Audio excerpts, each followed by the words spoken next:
Ya estamos transmitiendo a Facebook desde esta sala de Zoom. Muy buenas noches, muy buen miércoles, después de una semana de descanso, donde no tuvimos actividad, descansamos mucho y ya estamos de regreso para seguir con nuestro calendario de conferencias de este periodo académico Primavera 2026. Bueno, yo les saludo particularmente desde La Serena, en Chile, y justamente estaba yo pensando que La Serena para mí me trae buenos recuerdos porque aquí vine a ver mi segundo eclipse total. Y justamente hoy estamos cumpliendo 2 años del tercer eclipse total que pude ver. Hace 2 años, Gerardo, yo y otros compañeros estábamos en Torreón para ver el eclipse total de sol. Entonces, muy buenos recuerdos. Sabemos que algunos de ustedes también estuvieron viviendo esa experiencia. Entonces, bueno, pues es un buen día para recordar eso. Y pues, hablando del sol, de alguna manera es el tema del día de hoy.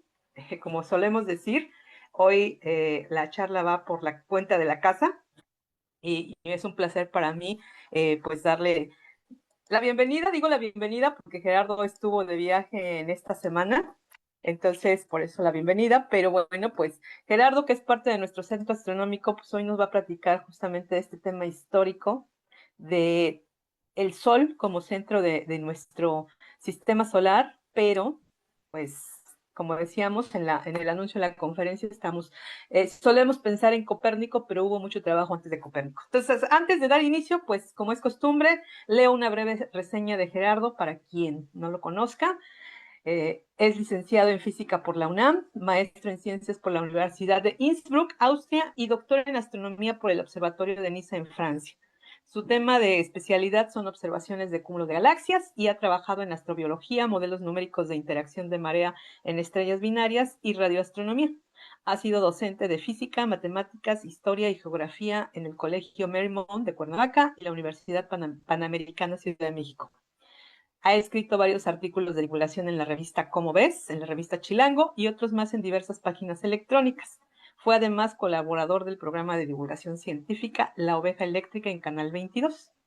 Y para nuestro beneplácito, actualmente es astrónomo y divulgador científico en el Centro Astronómico Clavius de la Ibero. Y pues desde Clavius, Gerardo, te doy la palabra. Pues Lore, muchísimas gracias por la presentación y muchas gracias a todas y a todos que nos están acompañando en las distintas plataformas, en Facebook o aquí en la sala de Zoom. Es un gusto verles después de las vacaciones. Siempre la Semana Santa se agradece mucho, ¿no? Es un descanso ahí como que para tomar un segundo aire y venir con todo a la segunda parte del semestre de primavera 2026. Siempre esta segunda parte se pasa bien rápido. Pero bueno, como dice Lore, a mí me encantan los temas de historia y pues hoy les voy a platicar un poquito bueno, de una parte de la historia que es muy conocida en la astronomía, que es pues cuando Nicolás Copérnico propone una teoría que revoluciona totalmente el concepto que teníamos de nuestro lugar en el universo, pero pues como todas las ideas científicas tiene una historia y hubo mucho trabajo detrás, incluso cosas que podrían considerarse no tan científicas que influyeron en las ideas de Copérnico, y bueno, de eso les voy a platicar el día de hoy, para lo cual voy a compartir mi pantalla y nada más, Lore, si déjame, me confirmas cuando yo te diga si ya se está compartiendo. Y yo espero que ahí se vea. Ah, ahí se ve, y no tenemos cuadros negros o grises por ahí. Ah, perfecto, eso es muy bueno. Bueno, entonces, bueno, yo le llamé, déjame quitar esta, que yo sí la veo aquí, la voy a pasar para abajo, este, para arriba, ahí está. Bueno, le llamé el heliocentrismo antes de Copérnico a esta charla, porque, bueno, pues siempre que escuchamos hablar del heliocentrismo, pues ya no lo vamos a llamar teoría, este hecho fundamental de cómo está configurado nuestro sistema solar y cómo es la posición de la Tierra con respecto al Sol, etcétera, pues se conoce como heliocentrismo, y siempre que hablamos de heliocentrismo, pues pensamos en este personaje fundamental que fue Nicolás Copérnico. Aquí les voy a poner una imagen, es un grabado, una imagen del siglo XIX, no se sabe exactamente de qué año, busqué la información, pero pues parece que está en una colección desde hace mucho, pero no sabe bien ni quién fue el autor, ni el año preciso de composición de esta obra, en la que, pues bueno, como dice aquí abajo en el título, Niccolò Copérnico fra gli astronomi del mundo, es decir, Nicolás Copérnico entre los astrónomos del mundo, y se pone a Copérnico en el centro. Aquí pueden ver a Nicolás Copérnico enseñando. De hecho, acá arriba está un dibujo del sistema heliocéntrico, y pues Copérnico es el gran maestro de los astrónomos del mundo, y me parece muy interesante porque aquí abajo, si se alcanza a leer quiénes son, voy a poner los nombres de los más importantes. No están absolutamente todos los nombres, pero sí están los más importantes. Me parece interesante. Bueno, están Hiparco y Ptolomeo, está Tycho Brahe, está Isaac Newton, Pierre-Simon de Laplace, está Galileo, Johannes Hevelius, Kepler, y atrás, hasta atrás, si alcanzan a ver, está Moisés, el profeta, ¿no? O sea que hasta los profetas del Antiguo Testamento aparecen aquí en el cuadro. Y bueno, pues es muy interesante porque, como habrán notado, ni Ptolomeo, ni Parco, ni Newton, ni siquiera Galileo, o por supuesto que Moisés, fueron contemporáneos a Nicolás Copérnico. Aquí aparecen astrónomos importantes de todas las épocas, sin importar si vivieron en la misma época o no. Lo que quiso dejar claro el autor de esta obra es que pues Copérnico figuraba entre los astrónomos más importantes la historia, y pues fue maestro prácticamente de todos, ¿no? Copérnico pues fue tan fundamental el aporte que hizo a la ciencia que pues se le conoce a lo que hizo, se le ha llamado la Revolución Copernicana, o al menos así se llama un libro de un historiador y filósofo de la ciencia, de Thomas Kuhn, que llamó Revolución Copernicana a pues esta gran idea que se le ocurrió, o bueno, ahorita vamos a ver si se le ocurrió o no, pero que le adjudicamos a Nicolás Copérnico. Entonces, pues sí, Copérnico es definitivamente un personaje importantísimo y fundamental para la astronomía, y siempre lo recordamos con mucho cariño, siempre estamos ahí hablando de él, se le organizan simposios alrededor de Copérnico, y cada que cumple años la publicación de su libro se hace algún congreso, y bueno, es un personaje muy, muy, muy conocido y muy querido en la historia de la astronomía, pero pues a mí me gusta siempre tener muy claro que la ciencia y la astronomía en particular, pues siempre está en diálogo con el pasado. Siempre hay ideas que se revisan, ideas que se mejoran, observaciones que llegan a cambiar paradigmas. Y pues la astronomía en particular es una disciplina que siempre está en diálogo con el pasado. Siempre estamos viendo lo que dijeron los astrónomos del pasado, lo que observaron, lo que escribieron, cómo describieron alguno u otro fenómeno, y pues comparamos con nuestras propias observaciones, y así se va generando el conocimiento científico, y en particular el conocimiento astronómico. Un fenómeno colectivo histórico que va cambiando con el tiempo, y en el que siempre es importante lo que dijeron pues otros personajes antes de nosotros. Por lo cual, pues voy a empezar con la astronomía griega. Quiero mencionarles a algunos astrónomos griegos que ya tenían ciertas ideas que se le adelantaron a Copérnico pues por miles de años. Fueron realmente milenios los que se le adelantaron a Copérnico. Sin embargo, pues las ideas de estos astrónomos griegos no llegaron a tener el impacto que tuvo el heliocentrismo de Copérnico, por varias razones que espero que podamos discutir un poquito más adelante. Pero quiero empezar con uno de los más famosos pensadores de la antigüedad, que fue Pitágoras. A Pitágoras, pues lo recordamos mucho por su teorema, el teorema de Pitágoras, que todo el mundo estudiamos en la secundaria, que si la suma de los catetos y los cuadrados de los catetos es igual al cuadrado de la hipotenusa. Bueno, es un teorema que se le adjudica a Pitágoras, pero que en realidad se sabe que es más antiguo, que los egipcios conocían el teorema, que los griegos, de hecho, pues también lo conocieron, pero bueno, por tradición se lo adjudicamos a Pitágoras. Pitágoras, más que un matemático, fue un filósofo, y más que un filósofo, yo diría que fue un líder político y religioso. Hubo una secta de los pitagóricos que siguieron las enseñanzas de Pitágoras, y de hecho muchos de los descubrimientos o teoremas que se le adjudican a Pitágoras en realidad no son suyos propios, pero es de alguno de sus seguidores o de la escuela que fundó, y pues por respeto al fundador, pues se le adjudican a Pitágoras. Pero bueno, Pitágoras, algún día le voy a dedicar una charla a Pitágoras porque realmente es muy interesante lo que se dijo de él. Pitágoras, por ejemplo, creía en la transmigración de las almas, en griego se llamaba la metempsicosis. Entonces él decía que pues el alma, una vez que el cuerpo moría, pues el alma se iba a otro lado, se iba a otro cuerpo, y bueno, había una especie de reencarnación ahí. Entonces Pitágoras, pues él mismo decía de sí que él había ya reencarnado muchas veces, y bueno, era este tipo así como muy extravagante, ¿no? En la cultura griega, y les digo, pues más que nada era un líder religioso, que de hecho siglos después sus seguidores fueron incluso perseguidos, ¿no? Por ser insubversivos ahí en Grecia. Pero bueno, de las cosas más importantes que dijo Pitágoras es que para él el arjeo, la sustancia principal de la que estaba formado el universo, era el número. Los números eran como de alguna forma el esqueleto del universo, todo estaba basado en el número, y por eso se le adjudica a Pitágoras el haber sido un matemático. Las matemáticas eran importantes para los pitagóricos.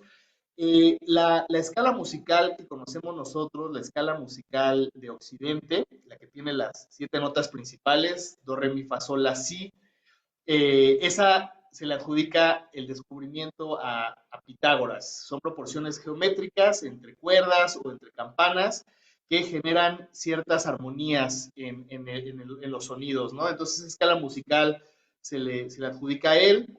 Eh, Dice la leyenda que el primero en utilizar la palabra cosmos para el universo fue Pitágoras. Cosmos, la palabra cosmos quiere decir más bien orden o belleza, ¿no? Entonces de ahí viene, por ejemplo, la palabra cosmético. Un cosmético es un restaurador de belleza. Bueno, cosmos para referirse a la belleza del universo. Hay otras palabras griegas para el universo como pantos, la totalidad. Pero bueno, se le adjudica a Pitágoras el usar el cosmos, y por analogía por la luna y con la luna y con el sol, Pitágoras ya propone que la Tierra es esférica. Él dice que la Tierra tiene que ser esférica porque la luna es esférica y porque el sol es esférico, y por analogía con ellos tendría que también ser esférica. Y algo muy interesante, que a lo mejor no es muy conocido, es que propone el movimiento de la Tierra, que la Tierra se mueve, pero no alrededor del Sol, sino de un fuego central, y que de hecho del otro lado de ese fuego central hay una antitierra, hay una especie de tierra como opuesta del otro lado del fuego central, y con eso se juntaban 10 cuerpos celestes, que para los pitagóricos el número 10 era un número que era, pues no sé si perfecto, pero que aspiraba a la perfección. Entonces, el modelo de Pitágoras, y les digo, no creo que sea original de Pitágoras, pero lo conocemos a través de uno de los discípulos de Pitágoras, un pitagórico llamado Filolao. Entonces, estaba la idea de que había un fuego central, estaba la Tierra y la antitierra, siempre del otro lado del fuego central, y la Tierra, la Luna, el Sol mismo y los planetas, pues se desplazaban alrededor de ese fuego central. Ahora, la cuestión de por qué no se veía el fuego central desde Grecia, la explicación de los pitagóricos es que estaba en las antípodas de Grecia, ¿no? Entonces se veía del otro lado de la Tierra, pero no se podía ver desde Grecia. Entonces tenía una explicación ahí interesante, pero les digo, este modelo cosmológico más bien respondía a una necesidad de los pitagóricos de completar 10 cuerpos celestes, porque el 10 era un número pues de alguna forma místico para esta secta de filósofos. Bueno, después hubo otro filósofo griego, este sí más astrónomo y menos especulativo que Pitágoras, que se conoce como Aristarco de Samos, que vivió más o menos en los años 310 a 230 antes de Cristo. Hay una estatua de cómo se veía Aristarco. Y Aristarco, bueno, la distinción entre los filósofos y los científicos de aquella época no era así como tan tajante como en la nuestra, pero lo que sí sabemos es que Aristarco era un astrónomo observacional y además que utilizó ciertas matemáticas para hacer mediciones del cosmos. Las más interesantes de todas es que utilizaba ciertas configuraciones de la Tierra, de la Luna y el Sol, como los eclipses. Utilizó, por ejemplo, el hecho de que en un eclipse total, la luna y el sol se ven exactamente del mismo tamaño en el cielo. Si bien la luna está más cerca y es más pequeña, está a una distancia, de una proporción de distancias tal que se ve exactamente del mismo tamaño que el sol en un eclipse total. Por eso vemos pues, que la luna cubre perfectamente a la superficie del sol y se alcanza a ver pues lo que resta de la atmósfera solar, que es la corona y parte de la cromósfera si tenemos suerte. Entonces, utilizando ese hecho, Aristarco hacía cálculos trigonométricos, semejanza de triángulos, medición de ángulos, etcétera. En realidad es trigonometría, vamos a decir que más o menos sencilla, que simplemente era una serie de razonamientos de cómo los triángulos eran similares para sacar proporciones de distancias y tamaños. También utilizaba el hecho Aristarco de que en un cuarto creciente, en un cuarto menguante, ya sea cualquiera de esas dos posiciones de la luna, pues la luna, la Tierra y el Sol están generando triángulos rectángulos, ¿no? Hay un ángulo de 90 grados entre el Sol, la Tierra y la luna, y midiendo los ángulos complementarios y haciendo trigonometría, utilizando teoremas como el teorema de Pitágoras, igualmente utilizando eclipses de luna, viendo cuánto tiempo tardaba la luna en entrar y en salir de la sombra de la Tierra. Bueno, utilizando todos estos fenómenos astronómicos y nuevamente les repito, triángulos, principalmente triángulos, eran muy buenos geómetras los griegos. Aristarco publicó un libro que se conoce como sobre los tamaños y las distancias del Sol y de la Luna. ¿Sale? Y entonces en ese libro que de hecho se puede conseguir, ese libro se conservó y se ha traducido a varios idiomas, entre ellos el nuestro, el español. Entonces se puede leer el libro de Aristarco. Y bueno, ahí los cálculos de Aristarco le dan ciertas proporciones. Por ejemplo, que calcula que el Sol está 20 veces más lejos que la Luna y es 20 veces más grande. Hoy sabemos que le falló por un factor más o menos de 20. Es más o menos, la relación es 400-400. El Sol es 400 veces más grande que la Luna y está 400 veces más lejos. Pero algo que le llamó la atención a Aristarco es que haciendo los cálculos que él hacía, resultaba que el Sol tenía que ser una cosa muy, muy, muy, muy grande. El Sol tenía que ser grandísimo. De hecho, tenía que ser bastante más grande. Ya vimos 20 veces más grande que la Luna, pero eso implicaba que también era más grande que la Tierra. Y entonces, por simplicidad, Aristarco propuso que, bueno, si el Sol era más grande que la Tierra y que la Luna, ¿por qué el Sol le iba a dar vueltas a los objetos pequeños y no al revés? ¿Por qué no eran los objetos pequeños los que se movían alrededor del objeto más grande, que era en este caso el Sol? Y pues lo propone que el Sol es el que está en realidad en el centro, inmóvil, y que la Luna y la Tierra se mueven alrededor de él simplemente porque es el objeto más grande según sus cálculos. Sin embargo, el modelo de Aristarco no prospera, cae en el olvido durante muchos años, queda ahí como una curiosidad matemática, como un modelo cosmológico griego, pero que no era el modelo más vigente, pero ya queda mencionado, digamos que en los anales de la historia, que Aristarco ya había propuesto por ciertas razones que el Sol era el centro del sistema. ¿Ok? Luego ocurrió algo también muy interesante. Un matemático y astrónomo que se llamaba Apolonio de Perga Apolonio quiso, bueno, hizo varias cosas también. Se conoce un estudio de las secciones cónicas, entre ellas la elipse de Apolonio, pero Apolonio quería explicar una cosa muy curiosa que todos conocemos, que se conoce como la retrogradación de los planetas, ¿no? Entonces, si nosotros salimos, este es el caso de Marte, me parece, si salimos durante varios meses a tomar una foto de Marte diaria, entonces vemos una foto y en unos días ya vemos que Marte está aquí y luego Marte avanza, avanza, avanza, avanza y cuando va avanzando se dice que va en su fase prógrada, pero de repente Marte o otros planetas, aquí el ejemplo es Marte, pero ocurre con Júpiter, ocurre con los otros planetas, se detiene y empieza a avanzar hacia atrás y eso se conoce como su fase retrógrada, va en retrogradación,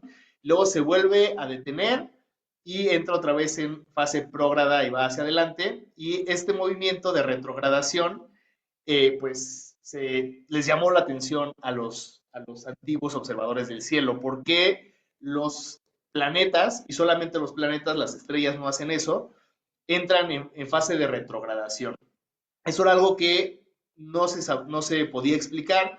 Sin embargo, Apolonio propone un modelo en el que tenemos a la Tierra inmóvil en el centro, y después está un círculo alrededor de la Tierra, y en ese círculo va un punto que va girando alrededor de la Tierra, y alrededor de ese punto va el planeta montado en un segundo círculo que se conoce como un epiciclo, entonces, yendo el planeta sobre los epiciclos, pues de repente van hacia adelante y de repente van hacia atrás.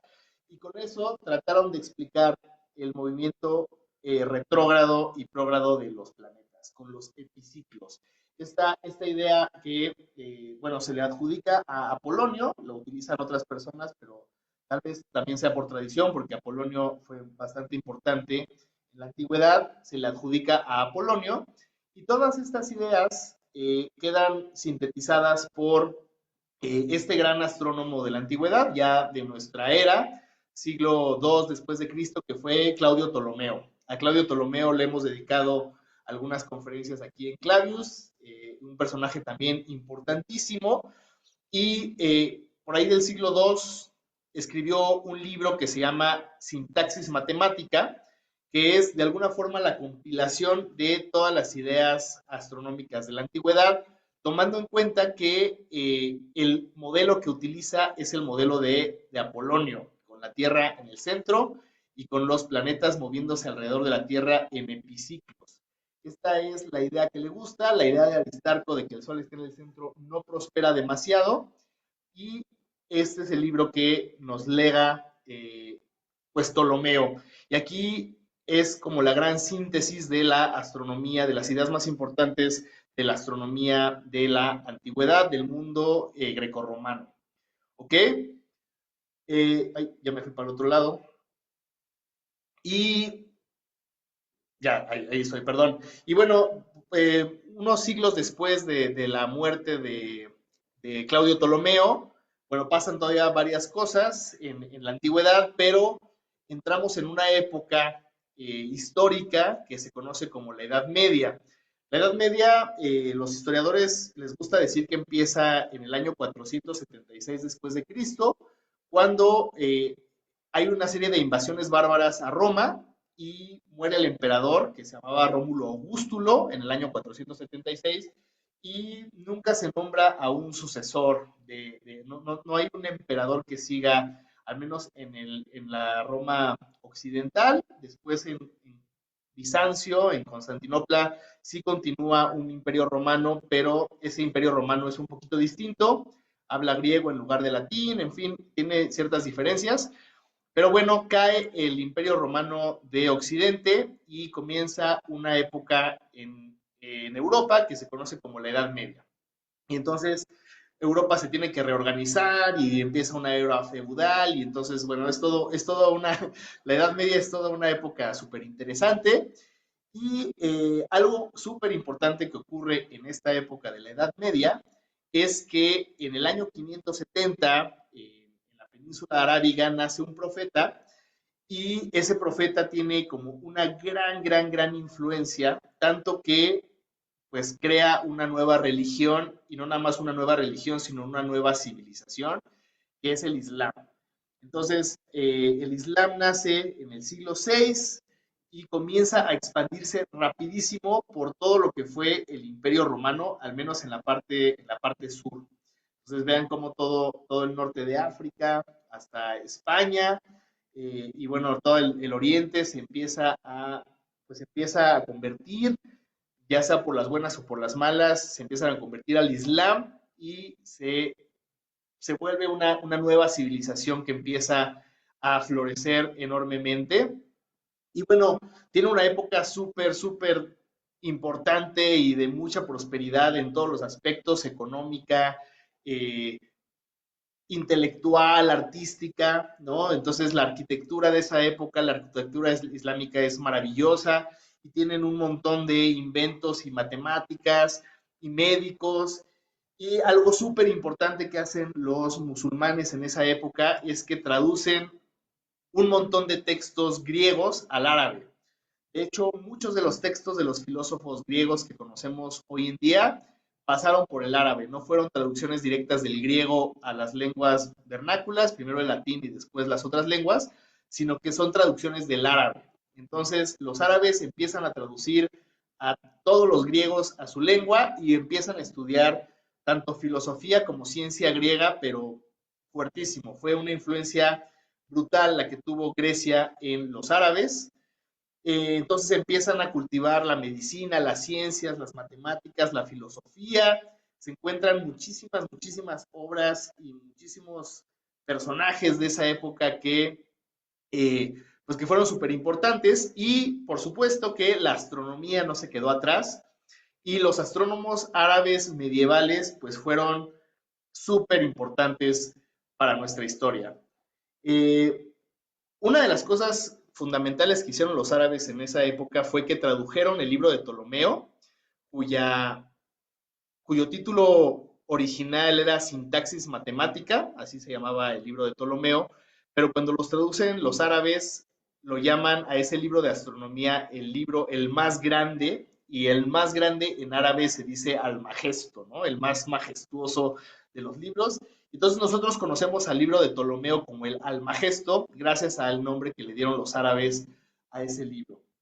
Entonces traducen a Ptolomeo y empiezan a estudiar la astronomía griega de una manera pero exhaustiva. Eh, y algo importante para los musulmanes es que la astronomía pues jugaba un papel muy importante para su calendario. El calendario musulmán es un calendario lunar, los meses musulmanes son meses lunares, y pues para poder llevar la cuenta de su tiempo tenían que tener muy buenas observaciones astronómicas. Entonces fundan varios observatorios en las principales ciudades, por ejemplo en Damasco, en Bagdad, en las capitales más importantes de sus distintos reinos, no eran reinos, pero bueno, sus califatos, empiezan a construir pues no nada más observatorios, sino también bibliotecas, casas de conocimiento, lo que podrían ser como universidades, y empiezan a cultivar estas ciencias. En particular, la astronomía les interesaba no nada más porque era una ciencia pues muy importante que además los griegos les habían legado, sino porque para ellos era fundamental conocer bien para sus cálculos calendáricos. ¿Sale? Entonces, les menciono algunos de los astrónomos árabes más importantes. ¿Y por qué se los menciono? Porque varios de estos, por ejemplo, Albategnius, que, bueno, su nombre era Albatani, es una fuente muy importante para Copérnico. Copérnico cita varias veces a Albatani. Bueno, Albatani vivió, o bueno, más bien observó entre los años 878 y 918 de nuestra era. Hizo tablas estelares, hizo observaciones de la Luna y del Sol y calcula la precesión de los equinoccios y la inclinación de la Tierra, ¿no? Todos estos movimientos que ya había hecho Hiparco de Nicea muchos siglos antes, pues son perfeccionados por los astrónomos árabes. Aquí hay otro, Abul Wafa, que introduce la idea de meter instrumentos astronómicos de mayor precisión, y en esa época la mayor precisión era con un mayor tamaño. Entonces aquí tenemos, por ejemplo, un cuadrante, este es un cuadrante, pero se necesita que sea muy grande para que la plomada pueda medir, digamos que fracciones de ángulo más pequeñitas de lo que nos permite un cuadrante más chico, ¿no? La resolución, por así decir, la precisión de observación de estos instrumentos que propone Abul Wafa, pues mejora muchísimo la precisión con la que se podían medir los ángulos que formaban las estrellas y los planetas en el cielo. Había otro, Ibn Yunus, no se sabe bien la fecha de nacimiento, pero publica tablas astronómicas en Egipto, las tablas hachemitas, que después, vamos a ver más adelante, en España las traduce el rey Alfonso X y se vuelven las tablas alfonsinas. Pero bueno, como pueden ver, los astrónomos árabes también en España, Arsagel vivió en Toledo cuando España estaba todavía conquistada por los árabes y pues también hizo tratados astronómicos, tablas astronómicas y un montón de textos que después son traducidos al latín y al español. La importancia de los árabes en nuestra lengua y en particular en la ciencia, tanto en las matemáticas como en la astronomía, se puede ver en las palabras que nos legaron los árabes. Por ejemplo, la palabra álgebra, algoritmo, alquimia, el punto más alto del cielo, el cenit, el nadir, el punto más bajo, todas esas son palabras de origen árabe. Los nombres de las estrellas que conocemos, muchísimos son nombres árabes, Aldebarán, Altair, Betelgeuse, Rigel, Vega, todos esos son nombres que nos legaron los árabes, para que vean la importancia que tuvieron los musulmanes en la astronomía que practicamos hoy en día. ¿Sale? Pero bueno, en Europa se empieza a trabajar en sus propios problemas, en particular un problema que tenían los cristianos en Europa era el problema del calendario, porque como ustedes saben, acaba de ocurrir la semana pasada, pues el domingo de Pascua es una fecha que se calcula con la luna y con el equinoccio de primavera. Y si tú no tienes un buen cálculo de cuándo va a ocurrir y cómo son los movimientos de estos fenómenos, pues no puedes hacer un calendario que sea muy preciso.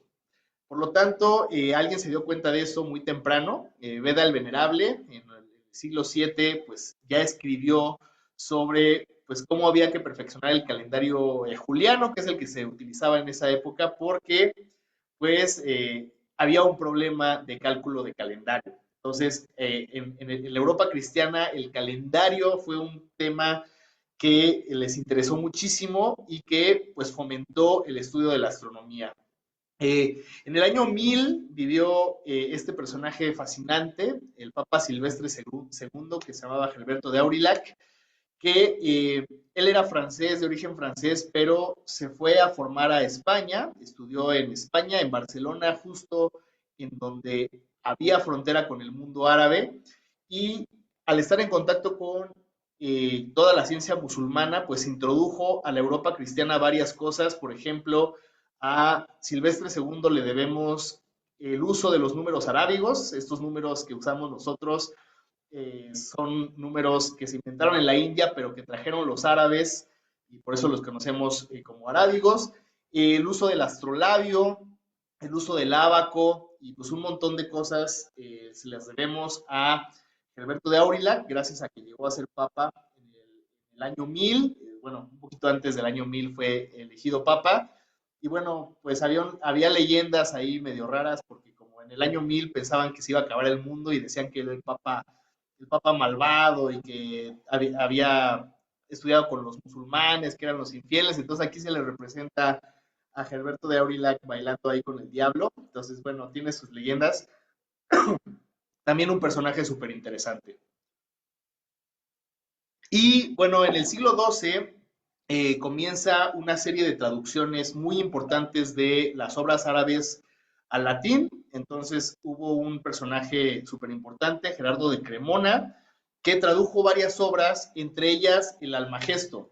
Traduce el Almagesto del árabe al latín y entonces en Europa se empieza a volver a estudiar la astronomía antigua que durante muchos años pues estuvo de alguna forma dormida y si no estuvo dormida pues estuvo siendo estudiada más bien por los musulmanes y no tanto por los cristianos.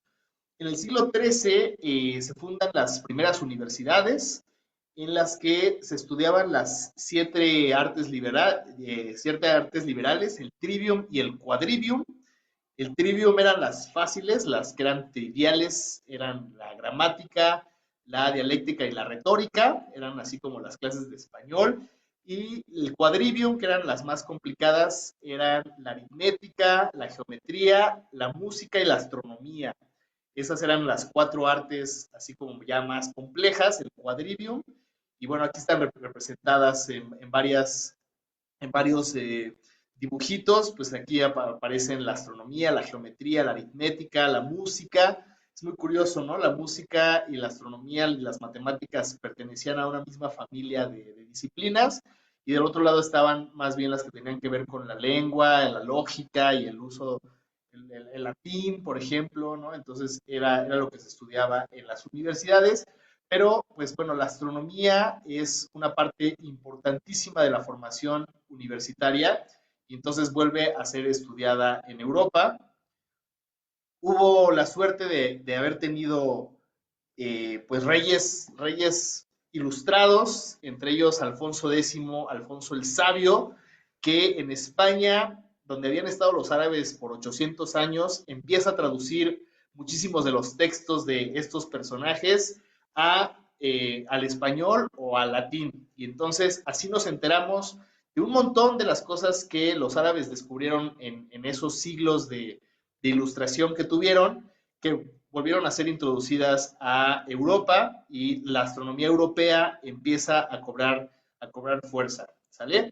Hubo gente que pues relacionamos un poco más con la teología, pero pues que también tuvieron escritos astronómicos, Alberto Magno, Tomás de Aquino, Roger Bacon, que pues se interesaron en la astronomía, sobre todo por cuestiones del calendario, pero recordemos que pues para ellos los tres grandes pilares de su cosmovisión era pues el sistema de Ptolomeo, es decir, un sistema geocéntrico, la física de Aristóteles y el cristianismo, ¿no? Era un cosmos cristiano, era un cosmos que estaba en concordancia con las escrituras. ¿Sale? Entonces, bueno, se iban modificando un poquito las ideas de Apolonio, porque pues a la Tierra no se le colocaba exactamente en el centro, sino que se movía un poquito lejos del centro, es decir, la Tierra estaba excéntrica fuera del centro, y de hecho también los epiciclos no se movían alrededor del centro, sino alrededor de un punto fuera que se llama un ecuante. Aquí ya les empezarán a sonar un poquito las leyes de Kepler, ¿no? Y las elipses. Pero bueno, estas eran las ideas un poco que estaban todavía en boga en la Edad Media. Y bueno, un montón de personajes como Sacrobosco empiezan a escribir críticas a esta astronomía tolemaica, ¿no? La astronomía geocéntrica empieza a mostrar problemas y pues los astrónomos europeos empiezan a dar cuenta de que algo anda mal, de que pues algo se empiezan a sentir incómodos, de que la astronomía está incompleta. Feuerbach escribe un libro sobre nuevas teorías de los movimientos de los planetas. Regiomontanus, Johannes Müller de Königsberg, mejor conocido como Regiomontanus, propone una reforma a la astronomía, dice que la astronomía tiene que transformarse, tiene que reformarse porque algo anda mal con la astronomía, y si bien los árabes pudieron mejorar muchísimo las observaciones, el, el poder concordar esas observaciones con el modelo de Ptolomeo, pues era un gran problema, sobre todo porque el Papa, ya por ahí del siglo XV, está muy preocupado por la reforma del calendario. Y bueno, todo esto desemboca en un movimiento cultural, religioso, político, económico, por donde lo quieran ver, que fue pues el Renacimiento. En el Renacimiento se transforma Europa de manera brutal en el arte. Aquí les pongo a algunos personajes como Leonardo da Vinci, Miguel Ángel, Alberto Durero, Martín Lutero, por supuesto, Erasmo de Rotterdam, bueno, un montón de personajes que cambian el mundo, además de muchos descubrimientos y inventos que impulsan impulsan muchísimo la transformación de la mente occidental, ¿no? Por ejemplo, Gutenberg inventa la imprenta en 1450, en 1453 cae el Imperio Bizantino a manos de los otomanos, que después se convertirán en los turcos. Y eso fue súper importante porque muchos tratados griegos, acuérdense que en el Imperio Bizantino hablan griego, y ahí conservan muchos textos griegos, pues bueno, de repente los cristianos griegos que salen huyendo de Constantinopla y se van a vivir a Italia, llevan consigo muchos textos de los cuales ahorita les voy a hablar un poquito más. En 1492 los reyes católicos reconquistan el territorio español y expulsan a los moros y a los judíos de España. En 1492 se descubre América. En 1517 comienza la reforma de Martín Lutero. Bueno, el mundo de verdad que pues, se transforma, por eso se le conoce a toda esa época pues, como el Renacimiento. Hay todo un movimiento revolucionario en prácticamente todos los aspectos de la vida europea. Y una de las cosas súper interesantes para nuestra historia es que de estos textos que salen volando de Bizancio y llegan a Italia, son unos textos que se conocen como el Corpus Hermeticum. El Corpus Hermeticum son una serie de textos entre místicos, religiosos, filosóficos, que se le adjudican a un personaje que se llama Hermes Trismegistos, o el tres veces grande Hermes, y que es una especie de mezcla ahí entre un dios egipcio Thoth y un dios griego y un sabio, y bueno, es todo un personaje así mítico, legendario, y un personaje súper importante de la época que se llamaba Marsilio Ficino. Marsilio Ficino pues se hace con estos textos gracias a un mecenas, un personaje muy importante de la Italia de esa época que era Cosme de Medici, y Cosme de Medici le dice a Marsilio Ficino, oye, por favor, tradúceme estos textos porque yo quiero saber qué está escrito en esto del Corpus Hermeticum, y pues me le interesaba muchísimo esto del hermetismo a Cosme.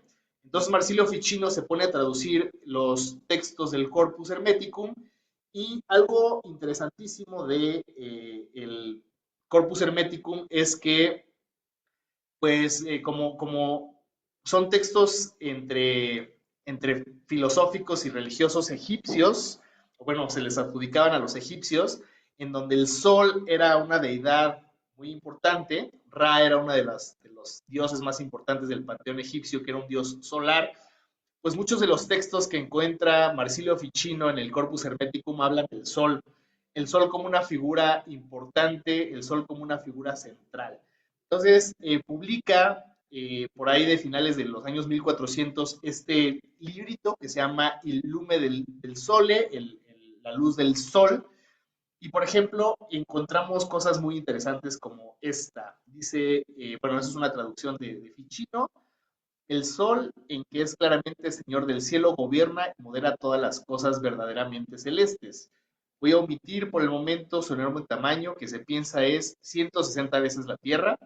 Primeramente, insufla luz en todas las estrellas, tengan una pequeña luz propia, como algunas personas sospechan, o ninguna, como muchos piensan, ¿no?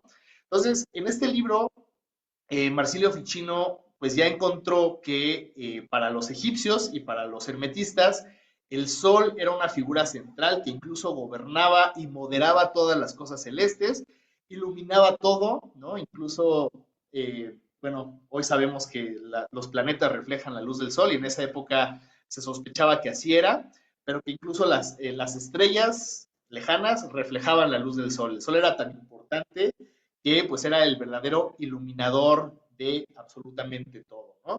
Entonces, es muy interesante ver cómo en estos textos que llegan de Bizancio en el siglo XV a Italia, pues empiezan pues a tirar ahí como algunas pistas de que el sol podía jugar un papel importante en el orden de las cosas. El heliocentrismo ya se empezaba a respirar en el aire. Entonces aquí les pongo una imagen de la Capilla Sixtina. La Capilla Sixtina la pintó Miguel Ángel más o menos entre los años 1508 y 1512. Y quiero que pongamos atención en uno de los cuadros de la Capilla Sixtina. Acuérdense que todos estos cuadritos son puras escenas del Antiguo Testamento, ¿no? El Nuevo Testamento no está realmente representado en estos dibujos de la Capilla Sixtina, siempre es la caída de Adán, la creación del mundo, la creación de Adán, pero es como puras imágenes del Antiguo Testamento. Y voy a hacer zoom a la parte en donde eh, el dios de Miurgo está creando el sol y la luna, ¿no? Entonces, quiero que se lo imaginen cinematográficamente, porque de hecho, en todas las demás, nada más vemos a Dios que hace algo, pero aquí hay algo muy curioso. Quiero que se fijen. Entonces, fíjense, está Dios creando al sol y a la luna. Entonces está la luna de este lado, del lado derecho, y el sol aquí en medio del cuadro, ¿no? O sea, como que el sol tiene un lugar central en esta imagen. Porque digo, bien Miguel Ángel pudo haber creado, pintado a Dios en medio y al sol de un lado y a la luna del otro y ya, ¿no? Pues así, nada más. Pero aquí es muy curioso porque cuando Dios está creando el sol y a la luna, Dios está de frente y después pareciera como en una imagen de cine que como que Dios le da la vuelta al sol y se va, ¿no? Entonces le da la vuelta al sol y se va y aquí hasta nos enseña las pompas Dios y entonces se va y el sol queda en el centro del cuadro. Entonces pareciera que Dios crea un sol inmóvil y Dios es el que se mueve alrededor del sol y el sol queda en el centro de esta imagen. Ahora, ¿por qué es muy curioso esto? Porque la Capilla Sixtina se pintó entre 1508 y 1512 y el de Revolutionibus de Copérnico se publica hasta 1543. Entonces, hay varias hipótesis de cómo pasó esto. Una es que, bueno, Copérnico y Miguel Ángel coincidieron en Italia en algún momento, se conocieron y Copérnico le platicó a Miguel Ángel que ya estaba trabajando en el heliocentrismo y Miguel Ángel dijo, pues yo lo voy a poner ahí en la Capilla Sixtina. Es un poquito improbable esa hipótesis. Y la otra es que, bueno, que muy probablemente Miguel Ángel bebió de algunas fuentes, por ejemplo, el hermetismo, para tener ya ideas heliocéntricas, ¿no? Y que dejó aquí plasmadas en la Capilla Sixtina. Pero bueno, hay otras imágenes por ahí también de Miguel Ángel, muy interesantes, donde el sol tiene un lugar central en la iconografía de Miguel Ángel. Y bueno, se puede estudiar eso, no nos va a dar tiempo aquí, pero bueno, es muy, muy interesante y ahí se los dejo así para que les cree curiosidad y lo vayan a investigar por internet. ¿Vale? Bueno, pues llegamos a nuestro personaje principal, que es Copérnico, y nace en 1473 bueno, hoy es territorio de Polonia, pero en aquella época pues era medio alemán el lugar donde nace Copérnico, entonces no, se lo disputan un poquito, los polacos dicen que era polaco, pero muy probablemente más bien su cultura, su lengua era el alemán. Y bueno, es de una familia religiosa, entonces queda a los 18 años, digamos que quien lo protege es el tío Lucas, quien lo impulsa a seguir una carrera eclesiástica. Entonces lo mandan a estudia en Cracovia, estudia en la Universidad en Cracovia, en donde se empieza a leer a los astrónomos como Feuerbach y Regiomontanus, y después, en 1496, su tío lo vuelve canónigo de la parroquia ahí en Frauenberg, que es donde vivió, pero para eso, Copérnico, para poder tener ese puesto eclesiástico, se tenía que formar en derecho canónico y en medicina, y además en astronomía, y por eso lo mandan a Italia. Lo mandan a Italia y pues bueno, está ahí a principios del siglo XVI, hasta 1505. Entonces aquí es donde dicen algunos historiadores que pudo haber conocido a Miguel Ángel y le pudo haber transmitido algunas ideas heliocéntricas, ¿no? Y bueno, entonces conoce a su maestro, Domenico María de Novara, empieza a estudiar astronomía, se empieza a interesar mucho en la astronomía y entre 1505 y 1509 escribe una especie de resumen, así muy, muy chiquito, que le llaman el pequeño comentario o comentariulus, y entonces lo empieza a circular y ahí ya propone la posibilidad de que la Tierra se mueva alrededor del Sol. Entonces en el comentario Luz ahí lo avienta y bueno, luego se regresa a Polonia y se dedica a sus cuestiones eclesiásticas en Polonia. Y bueno, el comentario Luz, pues ahí anda rondando. Otra posibilidad es que Miguel Ángel haya leído el comentario Luz también, no se sabe, pero bueno, entonces queda por ahí y lo lee este personaje que se llama Reticus. Entonces Reticus queda fascinado por el comentario Luz de Copérnico y pide permiso ahí en su universidad, en Wittenberg, para que lo dejen ir a ver a Copérnico a Polonia y pues ver qué onda con eso de que el heliocentrismo, ¿no? Entonces, bueno, le dan permiso a Reticus para ir a visitar a Copérnico y se queda varios años con él, pero le dice, oye, Copérnico, pues es que tienes que publicar esto ya en algo más grande, algo más, pues más en forma, y Copérnico, pues un poco lo que nos dicen los historiadores es que le daba miedo hacer el ridículo publicando un libro del heliocentrismo y que todo el mundo se fuera a burlar de él. Y entonces le dice Reticus a Copérnico, bueno, no te preocupes, voy a escribir yo una especie de, ¿cómo decir? Como de prólogo, que se llama la primera narración o la narratio prima, y la circulamos ahí en las universidades y vemos cómo responde la gente, ¿no? Entonces, bueno, ya lo escribe Reticus, la empiezan a circular y le empiezan a caer cartas a Copérnico diciendo, oye, no, es que tienes que hacer algo más grande porque esto está padrísimo, y entonces ya como que Copérnico se anima y escribe su libro más importante, que es De Revolutionibus Orbium Coelestium, publicado en 1543, justo el año que muere Copérnico.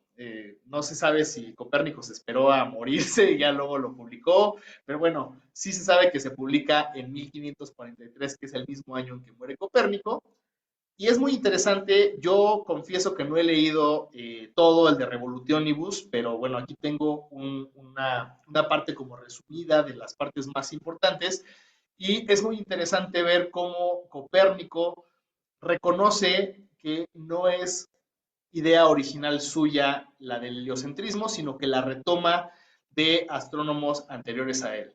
Entonces, por ejemplo, en la dedicatoria, al principio del libro de Revolutionibus, vamos a encontrar una dedicatoria al Papa Paulo III. Entonces, acuérdense que Copérnico era católico y que en esa época, pues, el heliocentrismo no representaba realmente un problema para las autoridades eclesiásticas. Entonces, Copérnico, con toda la confianza del mundo, le escribe el libro dedicado al Papa Paulo III, y hay una parte en donde Copérnico reconoce algunas de sus fuentes. Por ejemplo, dice en la dedicatoria al Papa, me esforcé en releer los libros de todos los filósofos que pudiera tener y encontré en Cicerón que Niceto fue el primero en opinar que la Tierra se movía. Después también en Plutarco encontré que había algunos otros de esa opinión cuyas palabras, para que todos lo tengan claro, me pareció bien transcribir. Filolao, el pitagórico, dice que la Tierra se mueve en un círculo oblicuo alrededor del fuego, de la misma manera que el Sol y que la Luna. Heráclides, el de Ponto, y Ecfanto, el pitagórico, piensan que la Tierra se mueve alrededor de su propio centro, desde el ocaso hasta el orto, ¿no? Entonces, ahí en la dedicatoria al Papa, pues Copérnico le dice al Papa, en primera, no soy ni el primero que lo dice. Los filósofos antiguos ya lo habían dicho, ya dijo por acá Plutarco, que no sé quién dijo, y entonces nos empieza ahí a decir que él no es el primero que se le ocurre la idea del heliocentrismo, sino que bien reconoce que eso ya es una idea vieja, es una idea antigua que sostuvieron algunos filósofos antes que él. Luego, bueno, algo muy interesante es también un prólogo que hay en el de Revolutionibus, en donde ese no se le adjudica a Copérnico, sino a su editor, Andreas Osiander. Pero bueno, lo que nos dicen los historiadores es que de alguna forma lo que plantea Osiander es que nadie se vaya a creer lo que está escrito en el libro de Copérnico, que nada más es un truco para calcular las órbitas de los planetas, ¿no? Y entonces dice en el prólogo de Osiander, no espere nadie en lo que respecta a las hipótesis algo cierto de la astronomía, pues no puede proporcionarlo. para que no salga de esta disciplina más estúpido de lo que entró, si toma como verdad lo imaginado para otro uso. Adiós. Entonces, aquí dice Osiander, bueno, tampoco se vayan a creer mucho lo que nos dice Copérnico, porque nada más es prácticamente un truco que utiliza para hacer cálculos. Es una cosa instrumental, no pretende decirnos que así está la cosa, pero bueno, ahorita vamos a ver si sí o si no Copérnico creía que el Sol estaba en el centro. Entonces, aquí les pongo una imagen de el libro, de la página más importante, me voy a regresar, es de esta página, en donde pues está el diagrama principal, en donde ya está dibujado así el sistema solar como lo conocemos nosotros, y allá abajito, en esta parte, voy a hacer un acercamiento y está escrito esto. Pues bueno, está escrito en latín, pero vamos a leerlo en español. Y dice esa parte del de Revolutionibus. Es la parte, según yo, la página pues como más importante del libro. Y vamos a ver a quién reconoce también Copérnico. Y en medio de todo permanece el sol. Pues, ¿quién en este bellísimo templo podría estar esta lámpara en otro lugar mejor, desde que el que pudiera iluminar todo? Y no sin razón, unos le llaman lámpara del mundo, otros mente, otros rector. Trimegisto le llamó Dios visible, ¿no? Entonces, Copérnico nos dice en esa página que conoce las ideas de Trismegisto, o sea, del corpus hermético, ¿no? Entonces, también reconoce Copérnico en esa página, pues que una de sus fuentes, uno de los lugares en los que se inspiró para desarrollar su modelo es precisamente el hermetismo. ¿Sale? Bueno, pues Copérnico muere, se publica su libro y al principio como que no despierta así mucha, tampoco demasiada intensidad. Los que lo critican más fuerte son los protestantes, por ejemplo, Lutero dijo de Copérnico que era un loco, el loco que quiere trastocar la ciencia de la astronomía, pero por otro lado, por ejemplo, Clavius, Christopher Clavius, escribió de Copérnico, si bien Clavius no creía en el modelo copernicano, sí reconocía que Copérnico era un gran astrónomo y lo llamaba el distinguido restaurador de la astronomía en nuestra era, ¿no?